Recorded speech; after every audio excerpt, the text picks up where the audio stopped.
Assalamualaikum warahmatullahi wabarakatuh. Nama saya Fania Rahmawati dari kelas 12F dan kali ini saya ingin mempresentasikan hasil analisis saya dari novel Dikta dan Hukum ini.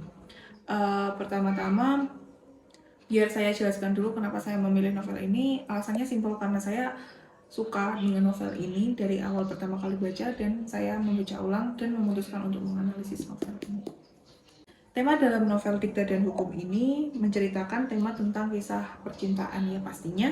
Percintaan dari dua tokoh karakter utama ini yaitu Dikta dan Nadira.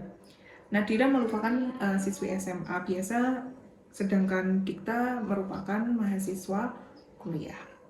Untuk penokohannya, Dikta merupakan pria yang baik dan sangat amat cerdas. Maka dari itu kebalikannya, Nadira itu anak yang nggak suka belajar, malas, tapi memiliki jiwa yang periang. Alur dalam cerita ini alurnya maju dan mundur ya, campuran. Jadi ada kisah di mana menceritakan kedepannya Dikta dan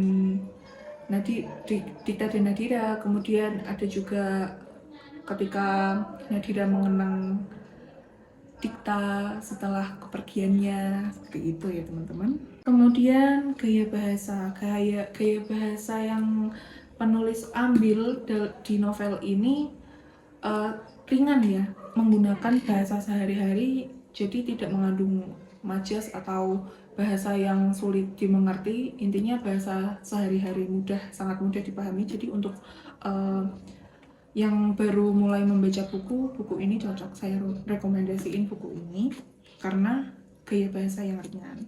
Kemudian sinopsis, novel ini bercerita tentang kisah cinta antara Dikta dan Nadira, seorang mahasiswa hukum yang dingin, Dikta, kemudian Nadira, seorang siswi SMA biasa yang keras kepala dan ya tapi memiliki jiwa yang baik hati.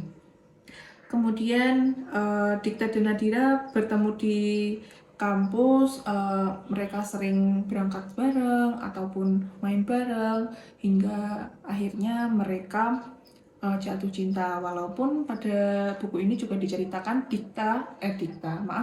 Nadira sempat memiliki pacar bernama Jeno.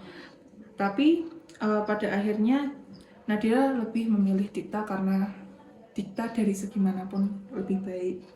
Namun hubungan mereka tidak berjalan mulus karena Dikta mengidap penyakit serius yang sangat-sangat serius yang membuatnya tidak dapat bertahan hidup lama. Dikta menjalani pengobatan, namun mereka berjuang untuk memperjuangkan cintanya. Tapi bagaimana lagi?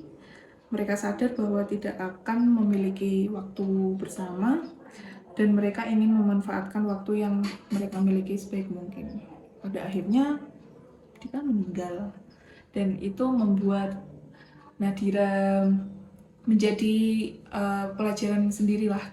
Selama kita masih diberi waktu kepada orang yang kita sayang, kita harus memanfaatkan waktu itu sebaik-baiknya. Kemudian pesan yang bisa kita ambil dari buku ini yaitu benar-benar berjuang untuk mencapai suatu kesuksesan dan juga memanfaatkan waktu sebaik mungkin.